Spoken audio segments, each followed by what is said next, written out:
اردو میں مستعمل الفاظ، ایسے الفاظ جو زیادہ استعمال ہوتے ہیں، لغت میں ان کے معنی دیکھتے ہیں ڈکشنری میں۔ پہلا لفظ امساک، امساک کا مطلب رکنا، کھینچ اس کا مطلب رکاؤ، بخل، کنجوسی، یہ ساری معنی ہیں اس کے۔ اور قوت امساک روکنے کی قوت۔ امساک باران، باران بارش کو کہتے ہیں، یعنی بارش کا رکنا۔ امساک باران کی وجہ سے رواں سال گنے کی فصل کم ہوئی۔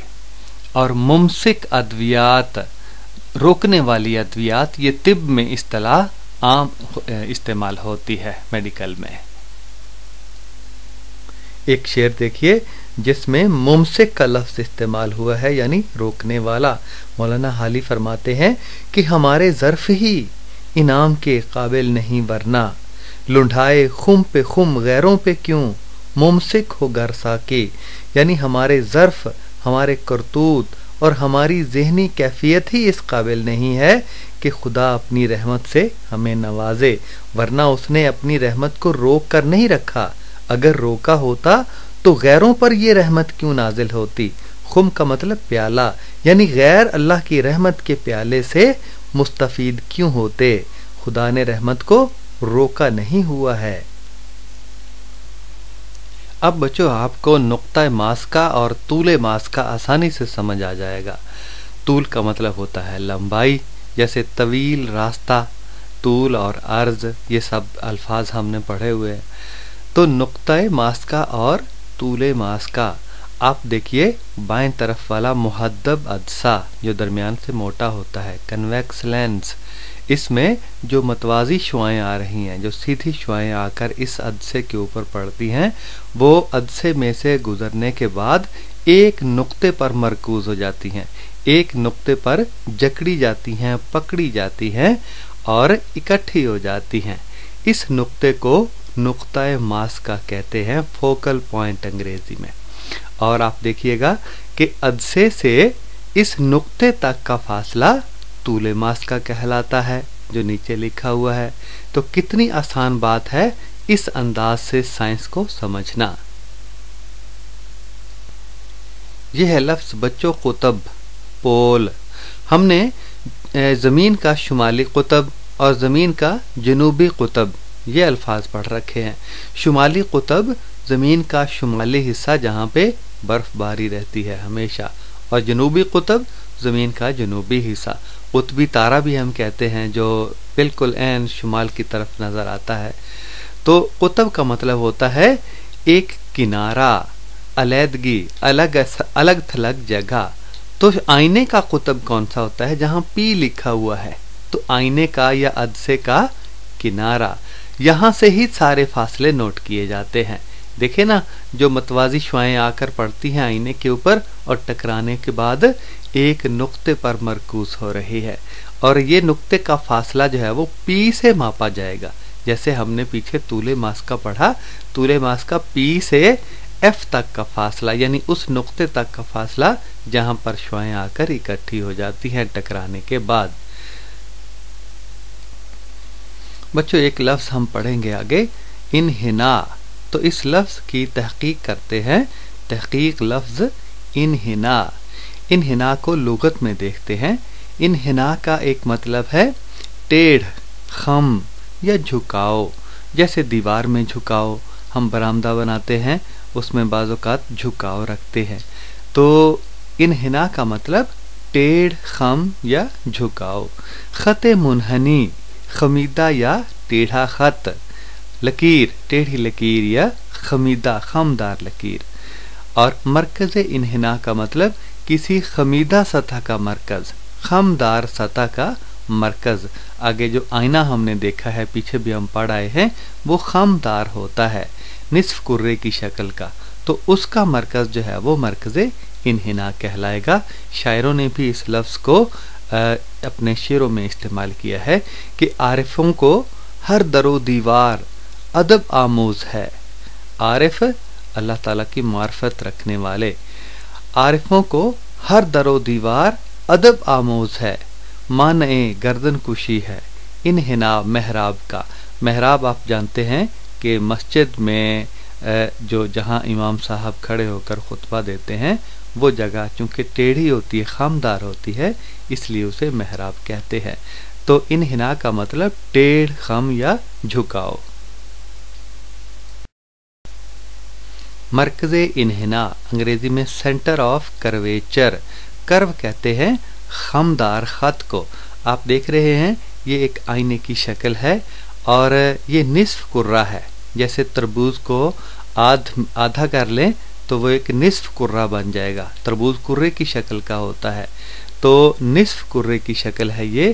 اس کو اگر بڑھاتے جائیں، یہ ایک کرے کا حصہ ہے، اس کو اگر گول کرتے جائیں تو یہ کرہ بن جائے گا اور اس کا مرکز جو ہے وہ مرکز انحنا کہلائے گا، جہاں سی لکھا ہوا ہے، یعنی کرے کا مرکز وہ کرہ جس کا حصہ ہے یہ آئینہ ایک کرے کا حصہ ہے، تو اس آئینے کا جو مرکز ہے وہ مرکز انحنا کہلائے گا، سینٹر آف کرویچر، سی۔ کہیں تربوز دیکھ کر منہ میں پانی تو نہیں آ گیا؟ چلیں ہم نے بات سمجھنی ہے۔ یہ تربوز جو ہے وہ کٹا ہوا، یہ نیم کروی شکل ہے، تربوز کروی شکل کا ہوتا ہے، کرہ ہوتا ہے، اور یہ آدھا نیم کروی شکل، اور نیچے آپ دیکھیں کرہ دیکھ رہے ہیں، پورا فٹ بال کروی شکل ہے۔ اس کروی شکل کا جو مرکز ہے درمیان میں وہ مرکز انحنا کہلائے گا، سینٹر آف کرویچر۔ اسی طرح جو اوپر نیم کروی شکل کا پیالہ ہے، اس کا بھی مرکز انحنا، اس کا مرکز اگر پیالے کو صرف گول شکل میں تبدیل کر دیا جائے، کرہ بنا دیا جائے، تو اس کا بھی جو مرکز ہے وہ مرکز انحنا کہلائے گا۔ اور نیچے جو دو تربوز آپ کو جڑے ہوئے نظر آ رہے ہیں، ایک تربوز کا جو مرکز ہے بالکل عین مرکز، وہ مرکز انحنا کہلائے گا۔ چاہے اس کو چوتھے حصے میں کاٹ دیا جائے اسی انداز سے تو اس کا مرکز وہی رہے گا، کیونکہ مرکز انحنا وہ نقطہ ہوتا ہے جو کسی کرے کا مرکز ہوتا ہے، چاہے وہ شکل جو ہے وہ کرے کا چوتھا حصہ ہو یا پانچواں حصہ ہو، اس کو کرہ بنا دیں تو وہ جو مرکز بنے گا وہ مرکز انحنا کہلائے گا، سینٹر آف کرویچر۔ امید ہے آپ سمجھ گئے ہوں گے۔ آپ نے چوکوں اور چوراہوں پر بڑے بڑے عدسے دیکھے ہوں گے، جن میں سے جو گاڑیاں مڑتی ہیں تو پہلے تصویر نظر آ جاتی ہے تاکہ کہیں موڑ ہو اور مڑنا آسان ہو جائے۔ تو یہ والے عدسے جو ہے وہ محدب عدسے اور بعض جگہ مقر عدسے بھی ہوتے ہیں۔ محدب عدسہ درمیان سے ابھرا ہوا اور مقر عدسہ درمیان سے گہرا ہوتا ہے۔ اور یہ بات تو بہت آسان ہے کہ لفظ کروی آئینے اور کروی عدسے، سفیریکل میررز اینڈ لینزز، وہ جو اوپر تصویر بھی کروی آئینے کی ہے اور نیچے بھی جو کرے کا حصہ ہوتے ہیں، جو گول شکل کا کوئی بھی حصہ کاٹ کر بنائے گئے ہوتے ہیں، وہ کروی آئینے اور اسی طرح کے کروی عدسے ہوتے ہیں۔ بچوں، محدب عدسے کو ہم اوپلی عدسہ بھی کہہ سکتے ہیں۔ اوپلے پاتھیوں کو کہتے ہیں جو گوبر سے بنائی جاتی ہیں، گوئے سے، پنجابی چاپاں پاتھیاں کہہ دینے، تو جڑیاں سکا کے بطور ایندھن آپ استعمال کرتے ہیں۔ تو اوپلی عدسہ پاتھی کی شکل آپ دیکھیں نا غور سے، درمیان سے ابھری ہوئی ہوتی ہے اور کناروں پر پتلی ہوتی ہے، بالکل محدب عدسے کی شکل کی۔ یہ ایک محدب عدسہ ہے، اس کے اوپر 3 متوازی شعاعیں پڑ رہی ہے 3 مختلف ذرائع سے۔ آپ دیکھیے گا، اس میں سے گزرنے کے بعد شعاعیں ایک نقطے پر مرکوز ہو رہی ہیں، اکٹھی ہو رہی ہیں، جو نقطہ ماسکہ کہلاتا ہے۔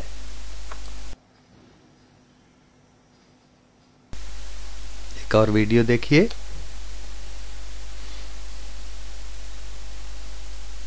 یہ عدسہ ہے،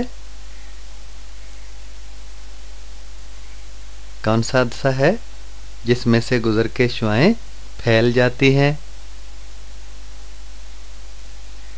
اور یہ کون سا عدسہ ہے؟ جس میں سے متوازی شعاعیں گزر کر ایک نقطے پر مرکوز ہو جاتی ہیں۔